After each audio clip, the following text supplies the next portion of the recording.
Counting కేంద్రాల్లో ఏడ్చే వాళ్ళు కొంతమంది, ఇంటికి పోయినాక ఏడ్చేటోళ్ళు కొంతమంది. గెలిచినా కూడా పెట్టిన పైసలకు ఖర్చులకు మళ్ళీ ఇంటికి పోయి ఏడ్చేటోళ్ళు కూడా అంతేమంది ఉంటారు. గెలిచిన వాళ్ళు ఏడుస్తారు, ఓడిపోయిన వాళ్ళు ఏడుస్తారు. దేశవ్యాప్తంగా జరిగినటువంటి లోక్సభ ఎన్నికల్లో నరేంద్ర మోడీ మూడోసారి హ్యాట్రిక్ ప్రధానమంత్రి అవుతాడా? నెహ్రూ పేరు మీద ఉన్నటువంటి రికార్డును తన పేరు మీదకి తీసుకోగలుగుతాడా? అది ఒక చర్చ. దేశవ్యాప్తంగా ఉన్నటువంటి నరేంద్ర మోడీ గాలి అనేటువంటిది నిజంగా ప్రజల మధ్యలో నరేంద్ర మోడీ మీద ప్రేమ, ఆ గాలి ఉందా, లేదంటే కృత్రిమంగా భారతీయ జనతా పార్టీ సృష్టించినటువంటి గాలి మరి కాసేపట్లో తేలిపోనున్నది. ఇక 2 రాష్ట్రాల ఫలితాలు వచ్చినాయి.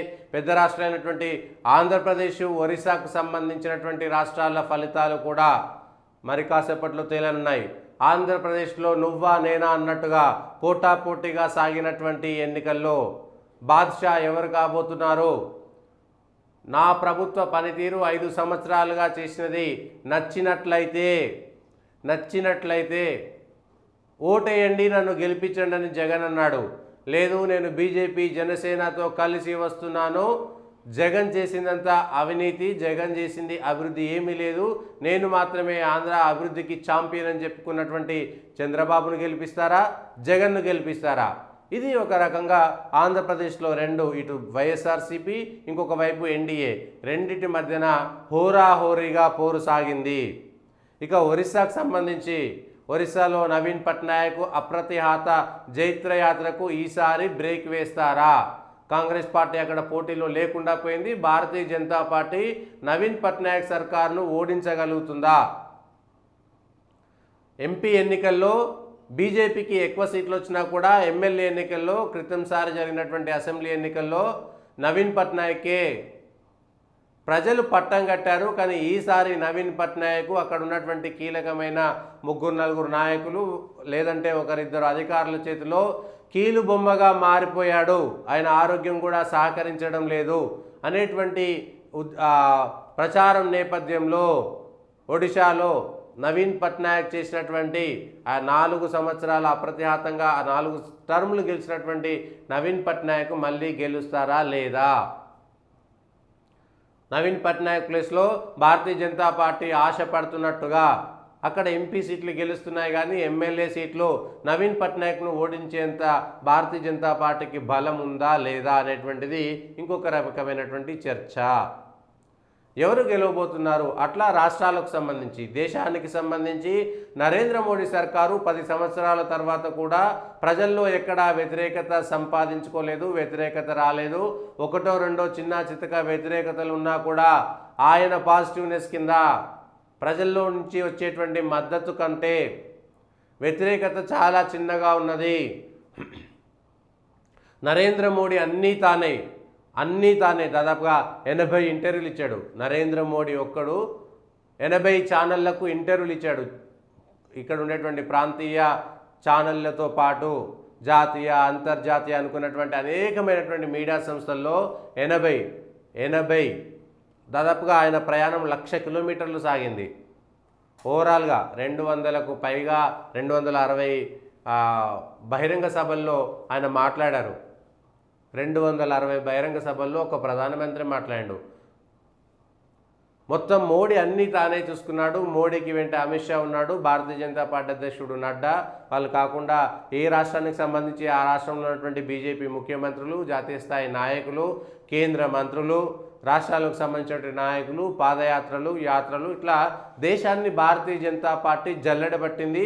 ఖచ్చితంగా అబ్కీ బార్ 400 పార్ అనేటువంటి నినాదాన్ని దగ్గర చేసుకునేటువంటి విధంగా ప్రతిపక్షాలపై ఈ ఒక్క నినాదంతో, మోడీకా పరివార్ అనేటువంటి ఒక నినాదంతో ప్రతిపక్షాల ఎత్తులను చిత్తులు చేసే విధంగా ఇండీ కూటమి నుంచి నితీష్ కుమార్ను బయటకు తీసుకురాగలిగింది, అజిత్ సింగ్ పార్టీని బయటకు తీసుకురాగలిగింది. ఇండీ కూటమి నుంచి మమతా బెనర్జీ పక్కకు వెళ్ళింది. మోడీ చేసినటువంటి ప్రచారము నిజంగా మోడీకి దేశ ప్రజల్లో గత 2 దఫాలుగా గెలిపించినటువంటి ప్రజలు అదే క్రేజ్తో ఉన్నారా లేరా? ఆ క్రేజే ఉంటే మోడీ గెలుపును ఎవరు ఆపలేరు. మరి కాసేపట్లో 8 అయింది, ఇప్పుడే మొదలవుతుంది. దేశవ్యాప్తంగా కౌంటింగ్ మొదలవుతుంది. ఆ కౌంటింగ్లో గాలి ఎవరిది? వాపు ఎవరిది, బలుపు ఎవరిది, నిజంగా ఎవరు గెలవబోతున్నారు, ఎగ్జిట్ పోల్స్ ఎగ్జాక్ట్ పోల్స్ రెండు ఒకటే అవుతాయా లేదా, ఒపీనియన్ పోల్స్ ప్రజలపై ఎంత మేరకు ప్రభావం చూపింది, దేశాన్ని ఉత్తరము దక్షిణము తూర్పు పడమరగా విభజిస్తే ఏ భాగంలో ఎవరు గెలవనున్నారు, ఉత్తర భారతదేశ పార్టీ అనుకున్న భారతీయ జనతా పార్టీకి దక్షిణ భారతదేశంలో స్థానం లేదనుకుంటూ ప్రచారం చేసినటువంటి వాళ్ళ ఆశలు నెరవేరుతాయా, తూర్పు భారతదేశంలో బీజేపీకి బలమే లేదనుకునేటువంటి దగ్గర ఒరిస్సా పశ్చిమ బెంగాల్ లాంటి రాష్ట్రాలు వాళ్ళు మద్దతు పలుకుతాయా లేదా, పశ్చిమ భారతంలో ఉన్నటువంటి గుజరాత్ రాజస్థాన్ లాంటి రాష్ట్రాలు తిరిగి 100% భారతీయ జనతా పార్టీకి మద్దతు పలుకుతాయా లేవా, ఇట్లా అనేకమైనటువంటి అంశాలు ఉన్నాయి. ఉత్కంఠ నెలకొన్నది. పోటీ చేసినటువంటి అభ్యర్థులకే కాదు, ఓటేసినటువంటి ప్రజలు కూడా నేను ఓటేసినటువంటి అభ్యర్థి గెలుస్తున్నాడా లేదా. 8 అయింది. ఫస్ట్ మొదలు పోలింగ్ బ్యాలెట్లు లెక్క పెడతారు.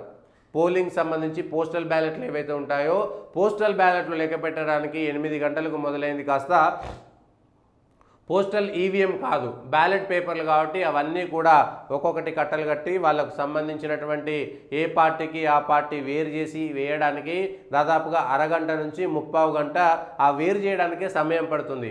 ఒక్కొక్క టేబుల్కి ఒక్కొక్క పార్టీ నుంచి ఏజెంట్ను పెట్టుకునేటువంటి అవకాశం ఉంటుంది. ఎవరు కూడా అక్కడికి సెల్ ఫోన్లు తీసుకుపోవడానికి అనుమతించలేదు. పోలింగ్ కేంద్రాల దగ్గర ఉన్నటువంటి రోడ్లు ఏవైతే ఉంటాయో వాటిని అన్నింటినీ దారి మళ్లించేటువంటి కార్యక్రమం చేసి పూర్తి స్థాయి సెక్యూరిటీ ఇచ్చింది ఇప్పటికే పోలీసు యంత్రాంగము. తెలంగాణలో కానీ దేశవ్యాప్తంగా కానీ సున్నితం అనుకున్నటువంటి పల్నాడు లాంటి ఏరియాలో ఇప్పటికే పోలీసులు కవాతు చేశారు. కేంద్ర బలగాలు కూడా దిగాయి. కాబట్టి ఎక్కడ కూడా అవాంఛనీయ సంఘటనలు జరగడానికి ఆస్కారం లేకుండా ఎన్నికల సందర్భంలో కానీ 140 కోట్ల మంది ఉన్నటువంటి భారతదేశంలో చెదురుముదురు 1-2 సంఘటనలు జరగవచ్చు. బెంగాల్లో కాస్త పోలింగ్ ఈవీఎం వీవీప్యాట్ మిషన్లను ఎత్తుకుపోయినటువంటి సంఘటనలు చూసాము. పల్నాడులో ఈవీఎం దాన్ని పగలగొట్టినటువంటి సందర్భాలను చూసాము. అట్లాంటి చిన్న చితక చెదురుముదురు ఘటనలు తప్ప దేశవ్యాప్తంగా శాంతియుతంగానే పోలింగ్ జరిగిందని చెప్పవచ్చు. సో ఇటు నరేంద్ర మోడీ గెలుస్తాడా, మోడీని ఓడించి తీరుతామన్నటువంటి కాంగ్రెస్ నేతృత్వంలో ఉన్నటువంటి ఇండి కూటమి బలపడుతుందా, గెలుస్తుందా, అధికారంలోకి వస్తుందా, గెలిస్తే కాంగ్రెస్ పార్టీలో ఉన్నటువంటి నాయకుల భవిష్యత్తు ఏంటి, ఓడిపోతే బీజేపీ నాయకుల భవిష్యత్తు ఏమిటి, నరేంద్ర మోడీ ఏం చేస్తారు ఓడిపోతే, నరేంద్ర మోడీ ఓడిపోతారా గెలుస్తారా, ఇది చర్చ. లేదు ఓడించి తీరుతాము, ఎగ్జిట్ పోల్స్ ఎగ్జాక్ట్ పోల్స్ జరిగినటువంటిది వేరు, ఇగో మేము ఇన్ని గెలుస్తున్నామనేటువంటి మాట ఇప్పటికే కాంగ్రెస్ పార్టీ లిస్టుతో సహా విడుదల చేసింది.